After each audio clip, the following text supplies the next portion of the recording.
Salut à tous, bienvenue dans le JT Foot. Aujourd'hui, grosse tension en Europe. Le Barça se fait exploser, le Real s'inquiète pour Mbappé et Bellingham, et en plus, le vestiaire est secoué par une polémique autour d'Arda Güler. On parlera aussi de la polémique Dembélé-Balerdi qui fait carrément réagir en Argentine, du dossier Lewandowski vers la MLS, de Messi blessé, et on termine avec une actu lourde côté gouvernance. Infantino salue la fin du projet Super League. Allez, c'est parti. On commence par l'info la plus violente. En Espagne, c'est la claque. L'Atlético de Madrid écrase le FC Barcelone. Et ce genre de match, c'est jamais juste un score, c'est un signal. Quand une équipe prend une claque comme ça, tu as souvent deux explications. Soit un accident de scénario, soit un problème plus profond, mental, organisation ou gestion des temps faibles. Et là, le mot-clé, c'est fragilité. Parce qu'un Barça qui craque fort dans un gros rendez-vous, ça fait forcément écho à ce qu'on voit en Europe depuis des saisons. Dès que l'adversaire est agressif, discipliné et clinique, ça pardonne pas. Le moment qui marque, ce n'est pas juste le score. C'est Diego Simeone qui, après le troisième but, se tourne vers Lamine Yamal et lui montre 3 avec les doigts. Une image forte, un message clair, domination totale. Et derrière, Hansi Flick explose. Il parle d'un arbitrage désastreux, d'un hors-jeu mal géré par le système semi-automatique. Quand un entraîneur en arrive à contester publiquement la technologie, c'est qu'il y a plus qu'un simple match raté. Question, le Barça est-il en crise de niveau ou en crise de nerfs? Et pendant ce temps, au Real Madrid, ça bouge dans tous les sens. D'abord, mauvaise nouvelle pour Kylian Mbappé. Touché au ligament externe du genou en janvier, il a enchaîné très fort, 9 buts sur ses 6 derniers matchs. Mais la presse espagnole explique qu'il ne serait pas encore à 100%. D'après Onda Madrid, Mbappé est incertain pour la réception de la Real Sociedad. Il a encore une gêne au genou et surtout, il n'a pas pris part aux 2 dernières séances d'entraînement. Le danger, ce n'est pas il rate un match. Le danger, c'est le cercle. Gêne, compensation, rechute. Et quand tu es dans la période décisive de saison, tu dois choisir performance immédiate ou protection long terme. Deuxième coup dur, Jude Bellingham. Blessé à la cuisse gauche au début du match contre le Rayo Vallecano le 1er février, il va manquer plusieurs semaines.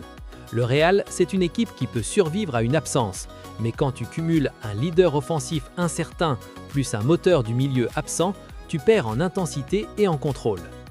Et comme si ça ne suffisait pas, il y a l'extra-sportif. Le vestiaire du Real est accusé de comportements problématiques envers Arda Güler, et le joueur a réagi publiquement. Dans la déclaration relayée, il dit être extrêmement fier d'être au Real, heureux dans le vestiaire et demande clairement qu'on ne prête pas attention aux articles et commentaires sur ce sujet.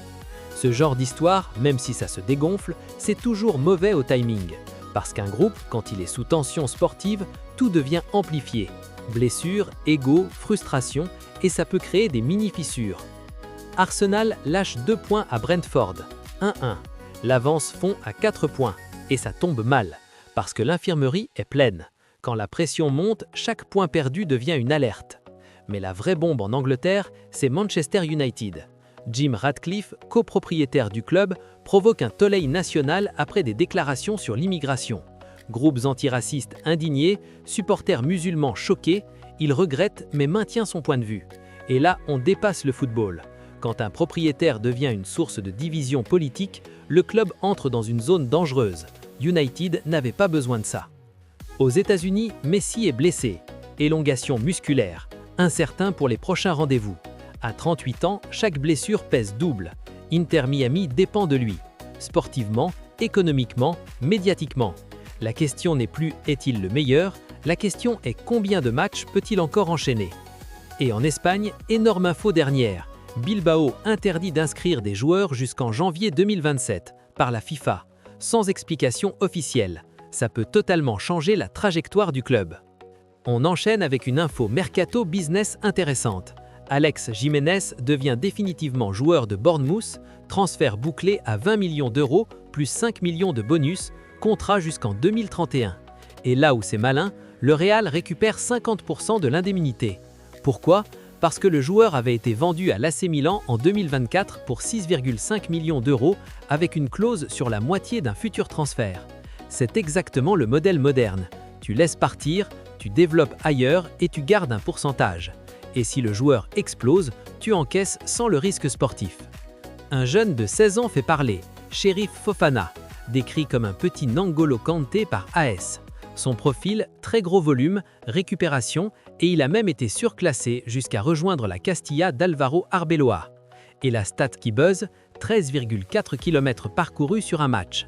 Ce type de joueur, c'est rare. Un milieu qui court, récupère et se projette. S'il confirme, c'est le genre de profil qui peut devenir essentiel dans le foot moderne, où le volume et l'intensité font la différence. On passe en France, PSG-OM 5-0. Et là, c'est la séquence qui tourne partout. Les caméras captent Dembélé qui dit « Balerdi, il est nul, tu le sais ». Et la séquence fait le tour du monde. En Argentine, ça ne passe pas. TIC Sport parle d'insulte et précise même que le terme « nul », courant en français, a été interprété comme une insulte. La Nation est olé relais et commente avec un ton très piquant. Et dans le même passage, il est écrit que cette humiliation a coûté la place de Roberto De Zerbi.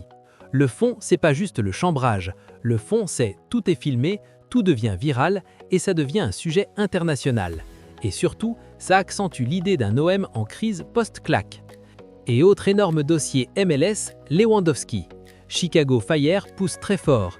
Discussion avec lui et sa famille depuis mois, visite à Chicago et Barcelone et surtout une offre concrète de 2 ans avec un salaire de star. Le club mise sur lui pour transformer sa saison. Et l'entraîneur Greg Berhalter souligne son efficacité sur les 15 dernières années. La MLS continue de construire son image. Des clubs tentent Neymar, De Bruyne et maintenant Lewandowski. Et si ça se fait, c'est un énorme coup marketing et sportif. On termine avec un sujet lourd, la gouvernance du foot. Au congrès de l'UEFA à Bruxelles, Infantino s'est réjoui de l'accord qui met un terme au projet Super League, déjà au point mort. Ça veut dire une chose, politiquement, l'UEFA et la FIFA verrouillent. Mais dans le foot moderne, les projets dissidents meurent rarement. Ils reviennent sous une autre forme quand les intérêts se réalignent. Voilà pour ce JT. Barça fracassé, Real sous tension entre blessures et polémiques, MLS qui prépare des gros coups avec Messi blessé et Lewandowski ciblé, et la Super League enterrée. Pour l'instant.